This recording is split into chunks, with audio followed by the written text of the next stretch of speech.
At 5:00 a.m. on July 7, 1944, Captain Benjamin Solomon crouched inside a makeshift medical tent on the island of Saipan as thousands of Japanese soldiers surged out of the darkness toward his position. Solomon was only 29 years old, a U.S. Army dentist by training. He had volunteered to replace his battalion surgeon just 10 days earlier. Until that week, he had never treated a combat wound. Now the tent was overflowing. 30 wounded American soldiers lay bleeding on the ground around him. Beyond the tent flap stretched 50 yards of open beach, and beyond that nearly 4,000 charging attackers, screaming as they advanced. They were the remnants of Japan's 43rd Infantry Division. In just 3 weeks of fighting, the division had lost more than 25,000 men. The survivors were starving, wounded, and nearly out of ammunition. Retreat was impossible. Their commander had issued a final order: attack at dawn, kill 10 Americans each, die with honor. Most carried rifles, some had only bayonets tied to sticks, a few clutched rocks. They were told this was their last morning alive. Solomon had set up his aid station behind the forward foxholes near Tanipag village. 2 machine gunners protected the tent. At 4:45, the first screams echoed across the beach. Japanese infantry poured through American lines like water through a cracked dam. The 1st and 2nd battalions of the 105th Infantry tried to hold. They had 1,100 men at the start. Within an hour, 300 were already dead or bleeding out in the sand. The wounded came fast. They crawled through the tent flaps, walked in holding their intestines, got carried in by buddies who then ran back to fight. Solomon worked on gut wounds, sucking chest wounds, men with legs blown off. His hands moved fast: clamp, suture, morphine, next patient. The tent filled with the smell of blood and gunpowder and fear. Blood soaked through the dirt floor, turned the ground into mud. Solomon's boots stuck with every step. He moved between patients, checked pulses, made quick decisions about who could be saved, who needed to go to the rear hospital immediately, who wouldn't make it past the next 10 minutes. The sound outside grew louder. Rifle fire, machine gun bursts, grenade explosions, men screaming in English and Japanese. The canvas walls of the tent shook from nearby mortar impacts. Dust fell from the tent poles, but Solomon kept working. His hands stayed steady even when the ground shook. Then a Japanese soldier appeared at the tent entrance. He stepped over a wounded American and bayoneted the man lying nearest the canvas wall. Solomon looked up from the soldier he was treating, saw the enemy, dropped into a squat, grabbed an M1 rifle, fired once. The Japanese soldier fell dead. Solomon turned back to his patient, kept working. 2 more Japanese soldiers pushed through the tent entrance. American troops near the flaps shot them both. 4 more crawled under the tent walls. They came in fast with knives and bayonets. Solomon was alone. His medics were loading wounded onto stretchers. The able-bodied soldiers were already outside fighting. The first Japanese soldier had a knife. Solomon kicked it out of his hand, shot the second soldier in the chest, bayoneted the third through the ribs. The fourth came at him with a bayonet. Solomon had no bullets left. He head-butted the man in the face, drove his skull into the soldier's nose and teeth. The Japanese soldier staggered backward. A wounded American lying on a stretcher pulled his .45 caliber pistol, shot the man dead. Solomon looked around his tent, blood everywhere, wounded men trying to crawl toward the exit. Enemy soldiers dead on the dirt floor. The canvas walls shaking from explosions outside. More Japanese voices getting closer. He made a decision. He ordered everyone out. The walking wounded helped carry the ones who couldn't move. Medics grabbed stretchers, lifted men as gently as they could, while bullets cracked overhead. The last orderly looked back as he ducked through the tent flap, saw Solomon grab a rifle from one of the wounded men, saw him check the magazine, saw him turn toward the entrance and run outside.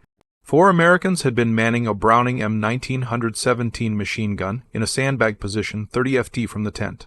All 4 were dead. Japanese soldiers were swarming past their position. Solomon ran to the gun, dropped behind it, started firing. The Browning was a water-cooled 30 caliber machine gun, weighed 41 pounds without water, could fire 450 rounds per minute. Solomon had trained on this weapon 2 years earlier, when he was an infantry sergeant, before the Army forced him to become a dentist, before they told him his hands were too valuable to waste on a machine gun. If you want to see how this dentist held off thousands of attacking soldiers, please hit that like button. It helps us share more forgotten stories like Ben's. Please subscribe if you haven't already. Back to Solomon. He fired in controlled bursts, swept left to right across the charging mass of Japanese infantry. The gun bucked against his shoulder. Spent brass casings piled up at his feet. Enemy soldiers fell in groups. 10, 20, 30, they kept coming, climbed over their own dead to reach American lines. Solomon took a bullet in his left arm, kept firing, took another in his shoulder, adjusted his grip. The bodies were piling up in front of his position. 15 FT away, 10 FT, 5. He couldn't see past the stack of corpses, couldn't get a clear feel of fire. The gun was still working. The water jacket was boiling hot, but the dead were blocking his view. He grabbed the 41 LB gun, dragged it backward. Blood from his wounds left a trail in the dirt. He repositioned, started firing again. More Japanese fell. The pile of bodies grew higher. Again, the corpses blocked his line of sight. Again, he moved the gun. 4 times he would drag that heavy weapon to a new position. 4 times he would leave a blood trail. Each time the enemy kept coming through the darkness. The sun was rising over Saipan. Solomon's war had just begun. Benjamin Solomon hadn't planned to become a soldier. He'd graduated from USC Dental School in 1937, opened a practice in Los Angeles, treated movie stars and businessmen, made good money, had a comfortable life ahead of him. Then came September 1940. The Selective Service Act passed. His draft notice arrived 2 weeks later. He reported as an infantry private. The Army looked at his records, saw he was a dentist, told him he'd be transferred to the Dental Corps within months. Solomon asked to stay in infantry. The Army said no. He ignored them, kept training with his rifle company. He was 5'9", weighed 160 lb. Not big, but he moved fast, learned fast. At the rifle range, he qualified as expert marksman with both the M1 rifle and the .45 caliber pistol. Hit targets other men missed. His company commander noticed, started using him as an instructor for the new recruits. Within a year, Solomon made sergeant, got put in charge of a machine gun section. The Browning M 1917 became his weapon. He stripped it blindfolded, cleared jams in seconds, taught his gunners how to traverse and fire in coordinated bursts. His section had the lowest malfunction rate in the battalion. His commanding officer called him the best all-round soldier in the regiment. Then in August 1942, the orders came. The Army was transferring him to the Dental Corps, making him a first lieutenant. Solomon tried to refuse, said he wanted to stay with his gun team. The Army didn't care what he wanted. A month later, he was wearing Dental Corps insignia and working on soldiers' teeth in Hawaii. He hated it, spent his mornings pulling wisdom teeth and filling cavities, spent his afternoons running with the infantry companies, did every training march, every physical fitness test, competed against. Frontline soldiers half his age usually won. His fellow dental officers thought he was crazy. The infantry officers loved him. They knew what they had. A dentist who could outshoot most riflemen. A medical officer who understood tactics better than some company commanders. In May 1943, he got assigned to the 105th Infantry Regiment as regimental dental officer. Made captain in January 1944. Still ran with the troops. Still competed in rifle competitions. Still taught infantry tactics to anyone who would listen. When the regiment shipped out to Saipan in June, Solomon went with them. 27th Infantry Division hit the beaches on June 15th. The fighting was worse than anyone expected. Japanese defenders had fortified Mount Tapachau, dug caves into the cliffs, built bunkers with interlocking fields of fire. Every 100 yards cost American lives. The 2nd Battalion took the worst of it. The battalion advanced through cane fields and jungle, took casualties from snipers, from mortars, from machine gun nests hidden in the rocks, lost 30 men in the first week, 50 in the second. On June 22nd, a Japanese mortar round hit the battalion command post, killed 2 men, wounded the battalion surgeon. Shrapnel tore through his leg. He couldn't walk, couldn't operate, needed evacuation. The battalion commander needed a replacement, asked who could handle combat surgery. Someone mentioned Solomon.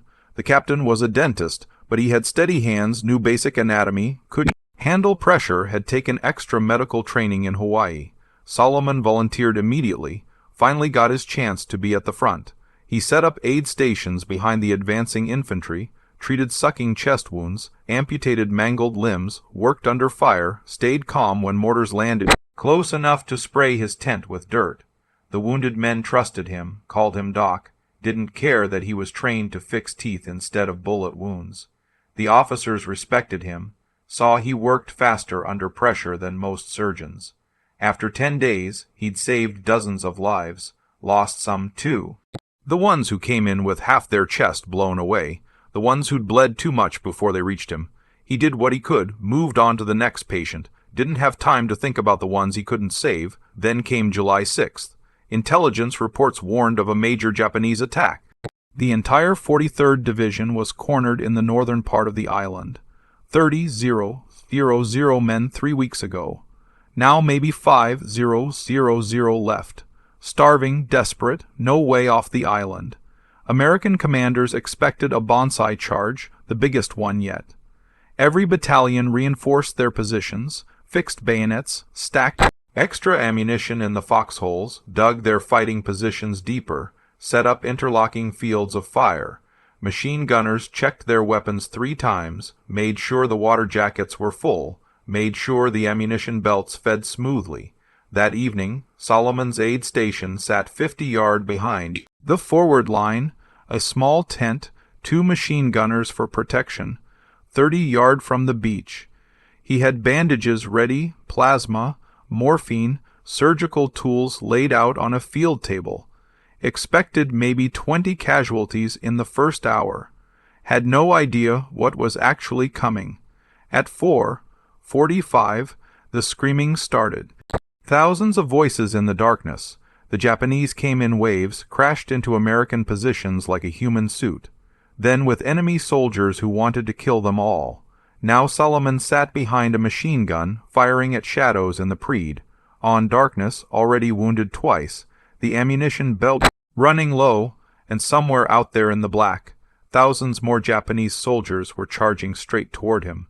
The Browning M1917 had been designed in the First World War. Weighed 41 pounds with an empty water jacket. Add water, and it hit 93 lb. Tripod added another 53 lb. Total weight 146 lb. For a complete system, took a foreman crew to move it efficiently. Solomon was dragging it alone while bleeding from multiple gunshot wounds. The gun used 30 caliber ammunition, same as the M1 rifle. Each round was 3. 3 in long, weighed half an ounce, left the barrel at 2,800 feet per second, could punch through a man at 500 YD, could kill at 500 YD if the shooter knew what he was doing. Solomon knew what he was doing. He'd moved the gun twice already.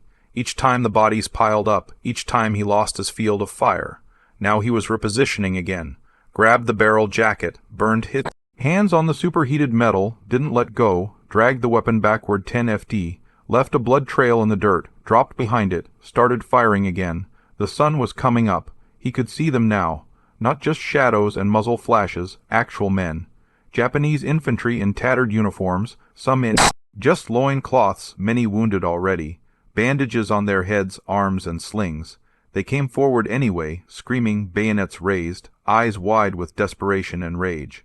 Solomon fired in 3-round bursts. Traverse left, traverse right. Each burst dropped 1 or 2 attackers. They fell in heaps. The ones behind climbed over, used the corpses as cover, advanced through the growing wall of their own dead. Some got within 20 feet of his position before the bullets found them. His left arm wasn't working right. The bullet had clipped something important, muscle or nerve. He couldn't lift it above his shoulder, used his right hand to work the trigger. used his left to steady the gun, ignored the pain, ignored the blood running down his sleeve, focused on the targets. More bullets hit him, one through his right thigh, another in his lower abdomen, another in his chest. Each impact felt like getting hit with a sledgehammer. Knocked the wind out of him, made his vision blur. He blinked, shook his head, kept firing. The gun was still working. He still had ammunition. He still had targets behind him. The American lines were collapsing. The 1st Battalion had been overrun. In the first hour, the 2nd Battalion was fighting hand to hand in their foxholes. Men were dying in groups. Entire squads wiped out. The Japanese pushed deeper into American positions, reached the battalion command post, killed the staff officers, captured the radio equipment, but the wounded were getting away. The men Solomon had evacuated from his tent were crawling toward the rear, being carried by medics who'd followed his orders, making it to the regimental aid station a quarter-mile back. 30 men who would have died in that tent if he hadn't held this position. 30 men who might survive because a dentist remembered how to work a machine gun. The Japanese commander had ordered his men to break through at any cost. Didn't matter how many died. Just had to push through the American lines, reach the artillery positions, destroy the guns, kill everyone they could find. Die with honor. His troops were following orders. 4-0. 0-0 men charging into machine gunfire, dying in waves, but still advancing. Solomon's ammunition belt was running low, maybe 200 rounds left. He could see at least 300 Japanese soldiers still coming toward his position, more behind them. The math didn't work. He was going to run out of bullets before he ran out of targets. His chest wound was bad. He could feel it. Breathing was getting harder. Each breath rattled. Blood in his lungs, probably. He'd seen enough chest wounds to know what that meant. Hours, maybe not days, maybe not even hours. Those 30 men needed more time. The medics needed to get them farther back. The regimental aid station needed to set up triage, prepare for the casualties still coming. Every minute he held this position bought them time, bought them lives. He fired another burst. 5 rounds. 3 Japanese soldiers dropped. 2 kept coming. He adjusted his aim, fired again. They fell. More appeared behind them, always more behind them. A bayonet thrust came from his left. He hadn't seen the soldier crawling through the bodies. The blade caught him in the side, drove between his ribs. He twisted away. The soldier tried to stab him again. Solomon grabbed the rifle barrel with his left hand, his weak hand, the one that barely worked, used it to shove the bayonet aside, used his right hand to pull his .45 caliber pistol, fired 3 times into the soldier's chest. The man fell across the sandbags. Solomon dropped the pistol, grabbed the machine gun again, started firing. His vision was fading, getting darker around the edges. Shock, probably blood loss, the chest wound, all of it together. He blinked hard, tried to focus. The targets were right there, 20 FT away, 10 FT, still coming.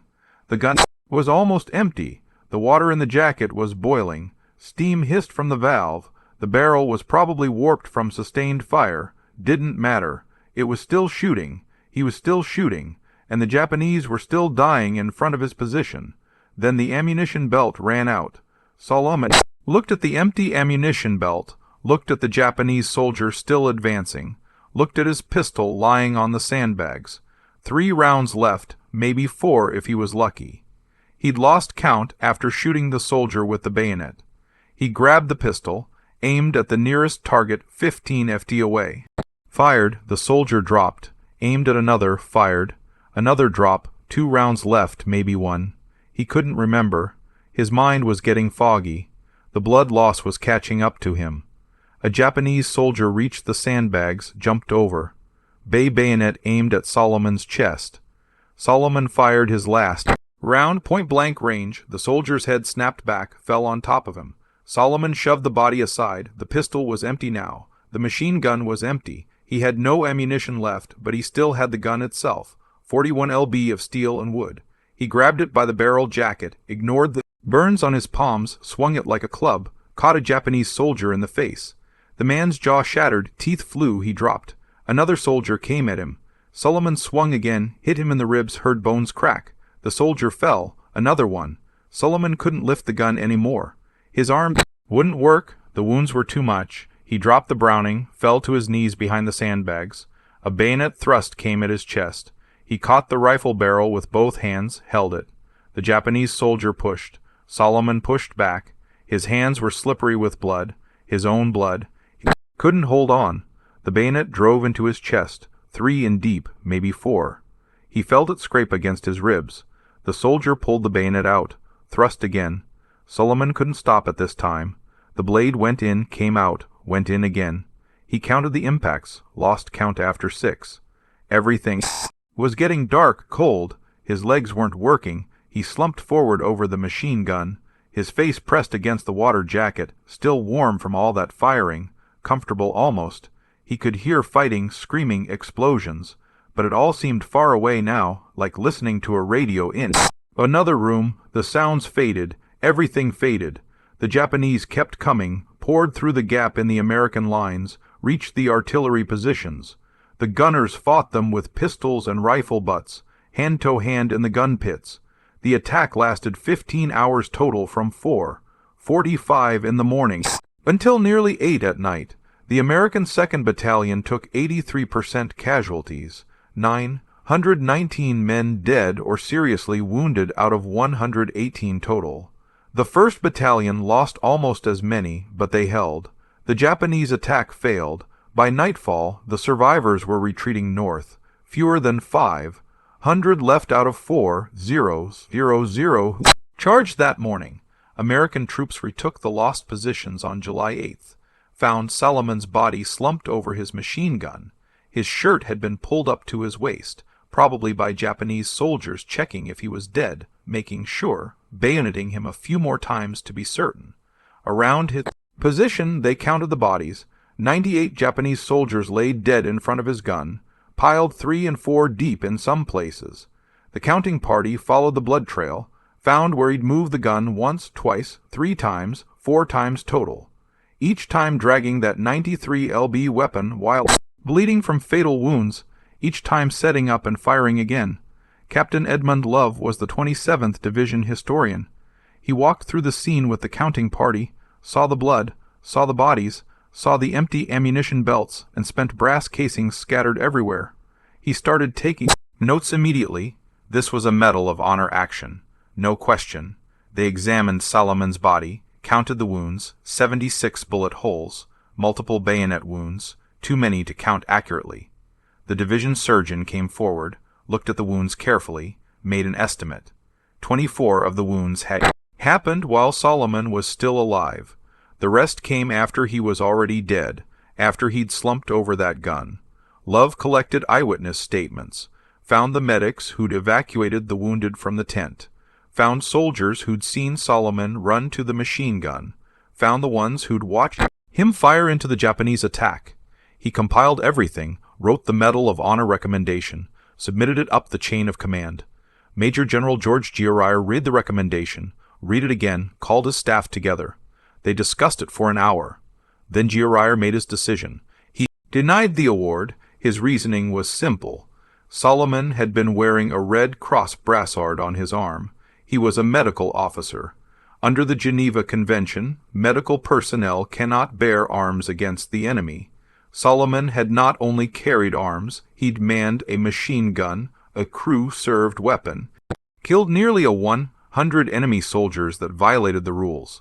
Love was furious, argued that Solomon had acted in defense of his patients, that he'd removed the brassard before taking up arms, that the Geneva Convention allowed medical personnel to defend themselves and their patients. Giorier wouldn't budge. The recommendation was denied, filed away, forgotten. The war moved on. The 27th Division left Saipan, fought on Okinawa, lost more men. Love kept his notes, kept the witness statements, kept thinking about Ben Solomon lying dead over that machine gun, about those 98 Japanese soldiers he killed, about the 30 wounded Americans he'd saved. 1945 came, the war ended, the division went home. Love went back to civilian life, but he couldn't let it go. That denial still burned. 7 years later, he tried again. In 1951, Love resubmitted the Medal of Honor recommendation. He left the army, was working as a writer, but he still had all his notes from Saipan, all the witness statements, the photographs of Solomon's body. the count of 98 dead Japanese soldiers. He typed up a new recommendation, sent it through the office of the Chief of Military History. 6 months later, it came back. Denied again. New reason this time. The time limit for submitting World War II awards had expired. There was a deadline 5 years after the end of hostilities. That deadline had passed in 1950. Too late now. File closed. Love tried to argue. Said the original recommendation had been submitted in 1944. During the war, within days of the action, that should count. The Army disagreed. The original recommendation had been denied. This was a new submission. New submissions had to follow the time limit. Case closed. He put the file away, went on with his life, but he never forgot, never stopped thinking about it. That dentist who'd saved 30 men, who'd killed 98 enemies, who died alone behind a machine gun while the rest of his battalion retreated, who got nothing for it except a grave at Forest Lawn Memorial Park. The years passed. The Korean War came and went. Vietnam started. The Army got bigger, got smaller, changed uniforms, changed tactics, changed everything except its decision about Ben Solomon. Then in 1969, someone else tried. Lieutenant General Howell Jennings, the Surgeon General of the United States Army. He'd heard about Solomon, read Love's original report, decided this was wrong. A medical officer had saved lives and taken lives and got punished for it by being denied recognition. Jennings submitted a new Medal of Honor recommendation. It moved up the chain, reached Stanley Ars, or the Secretary of the Army. Arzor read the file, read the witness statements. Read about the 98 dead enemies, about the 4 times Solomon moved that gun, about the 76 bullet wounds. Rizzer approved it, forwarded the recommendation to the Secretary of Defense. The Secretary of Defense sat on it for 2 years, didn't approve, didn't deny, just sat there on someone's desk, gathering dust. Then in 1972 it came back, denied again. The reason was vague based on circumstantial information, not enough direct witnesses, too much time had passed. The usual bureaucratic language that meant no without saying no. Jennings was furious, tried to push it through again, got stonewalled. The Defense Department wouldn't budge. By this point, most of the witnesses were dead. The 2nd Battalion had taken heavy casualties on Okinawa. Only about 30 men from the Saipan battle survived the entire war. Most were scattered across the country now. Hard to find, hard to verify. Their stories decades later, the Army tried to honor Solomon in other ways. In 1973, they dedicated a dental clinic at Fort Benning to his memory, named it the Captain Ben L. Solomon Dental Clinic, put up a plaque with his story. It was something, but it wasn't the Medal of Honor. USC kept its memory alive, too. The dental school had a display, photographs of him in uniform, his dental degree, a replica of his captain's bars. Alumni knew his story, talked about him. The Jewish dentist who tried to join the Army before the war started, who got rejected, who got drafted anyway, who died defending his patients on a beach in the Pacific. The 1980s came. Then the 90s Solomon story faded, became one of thousands of World War II tales that nobody remembered anymore. The men who'd known him were dying off. The officers who'd recommended him for the Medal of Honor were dead. Even Edmund Love died in 1990. Took his frustration about that denied recommendation to his grave. But the file still existed, buried in the archives at the office of the Chief of the Dental Corps. Forgotten, gathering dust until 1995, when an Army dentist named Colonel John King was doing research for a book about the Dental Corps in Vietnam. He was digging through old files looking for interesting stories. Found Ben Solomon's case. King read the witness statements, read about the machine gun, the 98 dead Japanese, the 76 wounds, the 4 times Solomon moved that gun while dying. King couldn't believe it. This was a Medal of Honor action, clear as day. Why hadn't he gotten it? He dug deeper, found the denial from 1944, found the Geneva Convention argument, found all the subsequent denials, found Love's attempts, found Jennings's attempt, found 50 years of bureaucratic rejections. King decided someone needed to try again. Around the same time, Dr. Robert West was working at USC. He was an alumnus of the dental school, was helping write a book for the school's centennial anniversary. started researching notable alumni, found Ben Solomon's story, got obsessed with it, started asking questions. Someone put West in touch with King. They compared notes, realized they were both working on the same case, decided to team up. King had the military connections, West had the civilian connections. Together, they might actually get this done. West contacted Congressman Brad Sherman. Sherman represented the district that included USC. West laid out the case, showed him the evidence, the witness statements, the photographs, the body count. Sherman agreed to help, started pushing the case through Congress. This time they had something the previous attempts didn't have. Public attention, media coverage. USC got involved officially. The dental school made it a cause. Alumni started writing letters. Veterans groups joined in. The pressure built. The case moved through channels again slowly. The Army reviewed it. The Medal of Honor Board reviewed it. They looked at the Geneva Convention question again, decided that Solomon had been acting in defense of his patients, that he'd removed his Red Cross brassard before taking up the machine gun, that the rules allowed medical personnel to use weapons in self-defense. In 2001, Congress passed legislation waiving the time limit for Solomon's award. President George W. Bush signed it. The path was clear. On May 1, 2002, 58 years after Ben Solomon died on that beach, Bush presented the Medal of Honor to Dr. Robert West in the Rose Garden.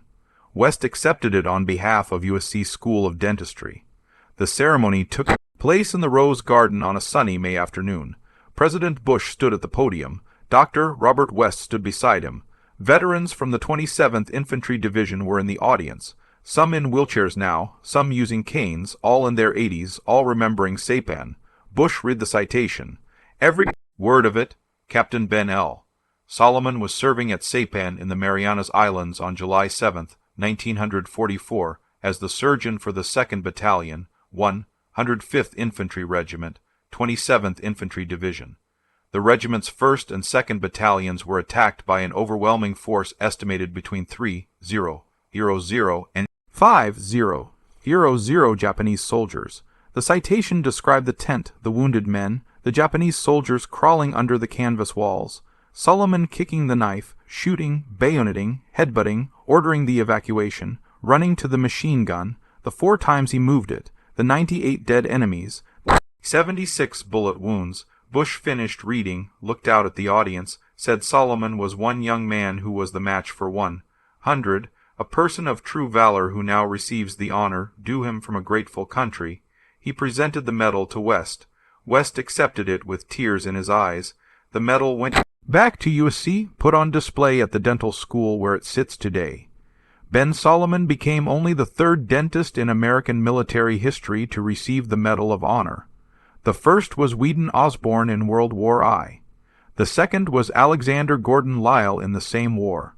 Solomon was the 3rd and so far the last. He was also one of only 3 Jewish Americans to receive the Medal of Honor for World War II actions. The other 2 were Raymond Zussman and Ben Schwarzwalder. All 3 fought in different theaters.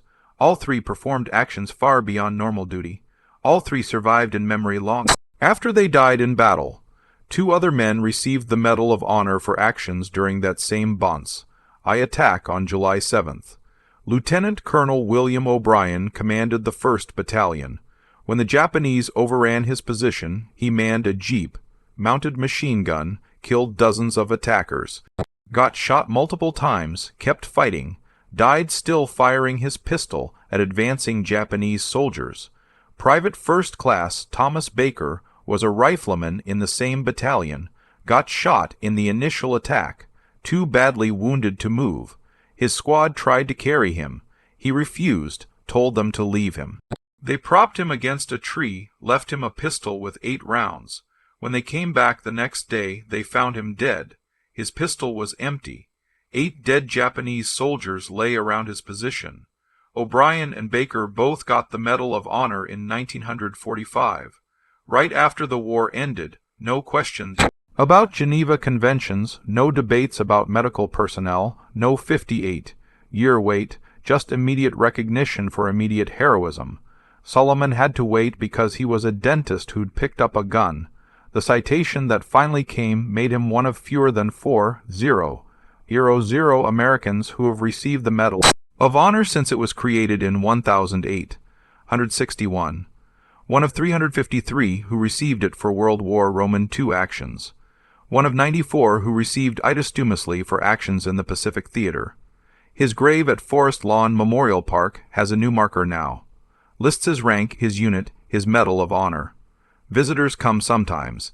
Leave coins on the headstone like they do at military graves. Quarters mostly means someone who served with the deceased came to pay respects. Ben Solomon gets a lot of quarters. USC added his name to their Veterans Memorial. The dental school made his story part of their standard curriculum. Every incoming class learns about him, about the dentist who wanted to be an infantryman who got forced into dentistry by the Army who ended up doing both jobs on the same day. The Army uses his story in training. Now, combat medics learn about him, about the line between being a non-combatant and defending your patients, about when it's acceptable to take up arms, about what it means to hold a position alone against overwhelming odds. Military historians study that Banzai attack, the largest of the Pacific War. 4-0 attackers, 15 hours of fighting, 83% casualties in 2 American battalions. It was the kind of desperate suicidal assault that characterized the last year of the Pacific Campaign, the kind that made American commanders realize invading Japan itself would cost hundreds of thousands of lives, the kind that led directly to the decision to use atomic bombs.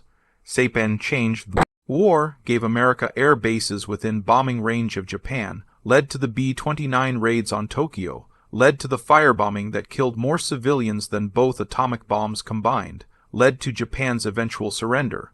Ben Solomon died in the battle that made all of that possible. His battalion was rebuilt after Saipan, got replacements, trained them, shipped them to Okinawa, fought there too, lost more men. The survivors went home when the war ended, scattered across America. Went to college on the GI Bill, started families, started businesses, got old, started dying off. The last survivor of that Banzai attack died in 2018. He was 94 years old, had been 18 on Saipan. Remembered the screaming, the bodies, the machine gun fire that lasted all night. Remembered a dentist who patched him up 3 days before the attack. Remembered hearing later that the dentist had died manning a machine gun. Saved a bunch of wounded guys, killed nearly 100 Japanese. Got nothing for it. When they told him in 2002 that Solomon finally got his medal, he cried. Said it was about time. Said Ben had saved his life, twice. Once by patching his wounds. Once by holding that machine gun position long enough for the medics to get him out. Said he'd waited 60 years to see that dentists get recognized. Now they're all gone. The men who fought on Saipan, the men who saw Solomon die, the men who counted those 98 bodies, all dead. Only the records remain, the witness statements, the photographs. Citation, the medal at USC, and one question that nobody alive can answer anymore. What was going through Ben Solomon's mind during those final minutes? He knew he was dying. The chest wound told him that the blood in his lungs, the way breathing, got harder with each minute. He treated enough chest wounds to recognize the signs. Hours at best, maybe less. Probably less given how much blood he was losing from the other wounds. He knew his patients were getting away. The medics had followed his orders, evacuated the tent, carried the wounded toward the regimental aid station. Every minute he held this position gave them more distance, more time, better odds of survival. He knew the math. 30 wounded men versus 1 dentist. Easy calculation. 30 lives worth more than 1. He'd made that calculation dozens of times in the past week. Which patient gets the plasma? Which patient gets evacuated first? Which patient gets the morphine? Always calculating, always choosing. This was just another choice. He knew the gun, had trained on it for a year before the Army made him a dentist, knew how to clear jams, knew how to traverse, knew how to fire in controlled bursts to prevent overheating, knew all of it. The muscle memory was still there even after 2 years of pulling teeth instead of triggers. He knew he wasn't going home. That was clear from the start, from the moment he ran to that machine gun, from the moment he saw how many Japanese were attacking. 4-0 soldiers charging toward a few hundred Americans. The only question was how long he could hold, how many he could kill, how much time he could buy. But what else did he think about in those final minutes? What goes through a man's mind when he knows death is coming and keeps fighting anyway? Maybe he thought about his family, his parents back in Milwaukee, wondered if they'd ever know how he died, if they'd get a telegram saying killed in action, if they'd understand what that meant, if they'd be proud or just sad. Maybe he thought about his dental practice in Los Angeles, the office he built, the patients he treated, the comfortable life he'd walked away from when that draft notice came. Wondered if it had been worth it, if anything he'd done made a difference. Maybe he thought about the men he'd saved, the 30 in the tent, the dozens more over the past 10 days, the ones who'd lived because he'd clamped an artery or packed a wound or kept them alive long enough to reach the hospital. Wondered if they'd remember him, if they'd tell their family someday about the dentist who turned surgeon. Maybe he thought about the men he couldn't save, the ones who died on his operating table, the ones who'd bled out before reaching him, the ones he'd given morphine and told them it would be okay when he knew it wouldn't, the guilt that comes with being a doctor with having to choose. Maybe he thought about the Japanese soldiers he was killing, wondered if they had families, if they'd been drafted like him, if they wanted to be here any more than he did. Or maybe he didn't think about that at all. Maybe when you're fighting for your life and your patients' lives, the enemy is just targets, just threats to eliminate. Maybe he thought about nothing at all. Maybe the pain was too much, the blood loss too severe, the adrenaline too high. Maybe his world had narrowed to just the gun and the targets and the trigger. Fire, traverse, fire, reload, fire. Nothing else existing except the immediate action of staying alive long enough to kill the next attacker. Medical science can't tell us what was happening to his body. The 76 bullet wounds, the bayonet wounds, the blood loss, the shock, the way his organs were shutting down one by one, heart rate increasing as blood pressure dropped, breathing becoming rapid and shallow, vision narrowing, consciousness fading. A human body holds about 5 L of blood. Lose 30% and you go into hemorrhagic shock. Lose 40% and you start losing consciousness. Lose 50% and you die.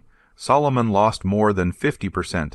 Had to have the blood trail alone showed that 4 separate locations, 4 times he moved that gun, 4 blood trails leading from one position to the next. The human body can do remarkable things when it has to. Adrenaline overrides pain, redirects blood flow to essential organs, keeps you conscious when you should be passing out, keeps you fighting when you should be dead. But it has limits.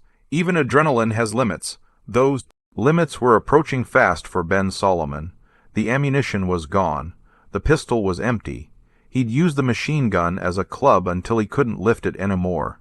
He'd taken bayonet thrusts that should have killed him immediately, should have pierced his heart or lungs or major arteries. Some probably did. He kept fighting anyway. The Japanese soldiers who finally killed him probably couldn't believe what they were seeing. This American who wouldn't die, who kept getting up, kept swinging, kept fighting even with a dozen bayonet wounds. They stabbed him again and again, made sure he was dead, stabbed him some more after he was dead, just to be certain. When the counting party found him the next day, they could see what had happened. The defensive wounds on his hands, the way he'd fallen forward over the gun, the blood trail showing he tried to move it one more time, failed. Collapsed there, died there, alone except for 98 dead enemies. Edmund Love described it in his report. Said you could visualize Solomon wounded and bleeding, trying to drag that gun a few more feet. The blood on the ground showing how hard it must have been, especially that last move when his strength was almost gone, when death was moments away, when he moved the gun anyway because he wasn't done yet. That image stayed with Love for 50 years. A dentist dying behind a machine gun, fighting to the last breath, saving men he'd probably never met before that week, killing enemies who'd have killed those men if he hadn't stopped them, getting nothing for it except a grave and a denied medal recommendation. But now we know the full story. Now we know it took 58 years to get it right. Now we know that Ben Solomon's actions on July 7th, 1944, represented something the military struggled to understand, a non-combatant who became a combatant, a healer who became a killer, a man who broke the rules to save lives, and now we know the question that matters most, not what he thought in those final minutes, but what his actions meant, what they still mean, what they say about duty and sacrifice and the impossible choices men make in war. That question has an answer, but it's not the answer anyone expected. The answer isn't about heroism. Every soldier on Saipan that day showed heroism. Heroism was common. Men threw themselves on grenades, charged machine gun nests, held positions until they died. The Medal of Honor citations from that battle prove it.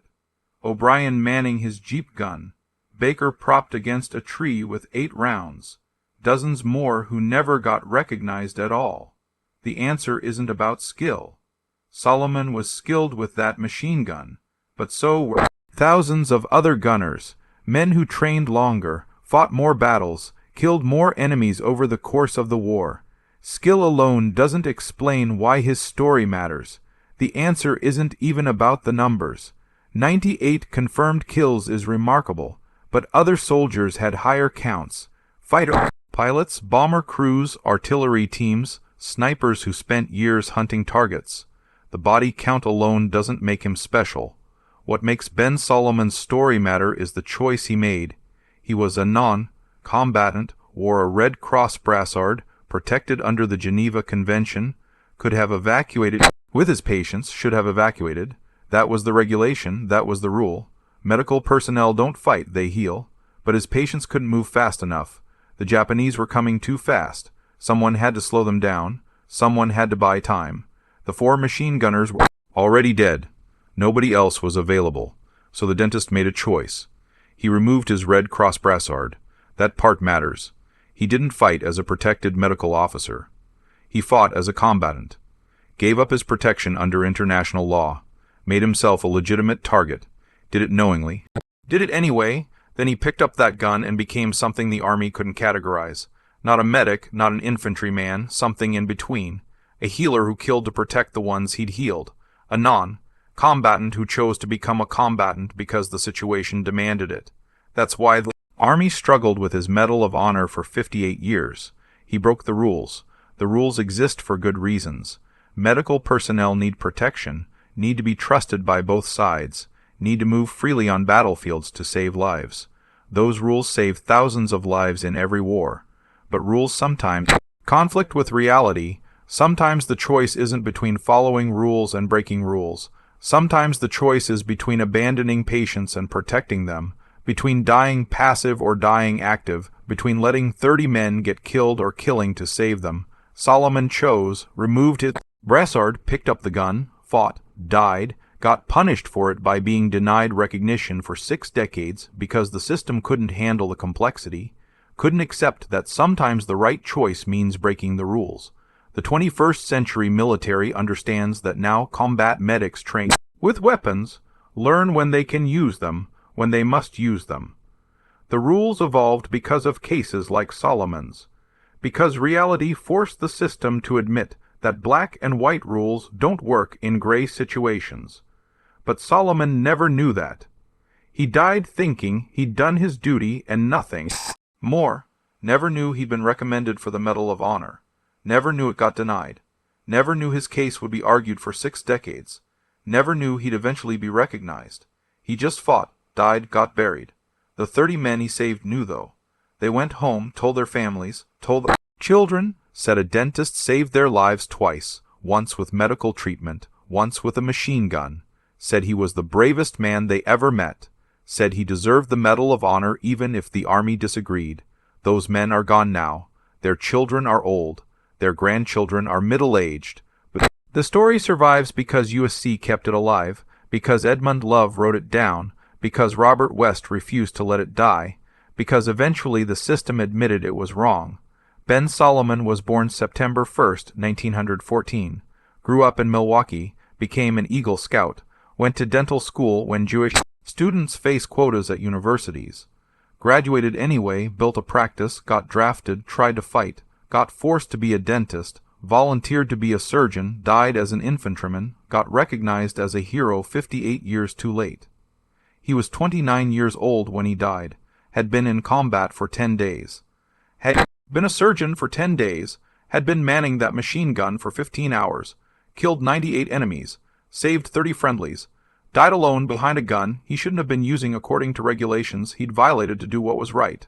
That's the story of Captain Benjamin Lewis Solomon, the dentist they laughed at until he killed 98 Japanese soldiers with a machine gun and saved 30 American lives by sacrificing his own. If this story moved you the way it moved us, do me a favor, hit that like button. Every single like tells YouTube to show this story to more people. Hit subscribe and turn on notifications. We're rescuing forgotten stories from dusty archives every single day. Stories about dentists and mechanics and pilots who saved lives with courage and sacrifice. Real people, real heroism. Drop a comment right now and tell us where you're watching from. Are you watching from United States, United Kingdom, Canada, Australia? Our community stretches across the entire world. You're not just a viewer. You're part of keeping these memories alive. Tell us your location. Tell us if someone in your family served. Just let us know you're here. Thank you for watching and thank you for making sure Ben Solomon doesn't disappear into silence. These men deserve to be remembered, and you're helping make that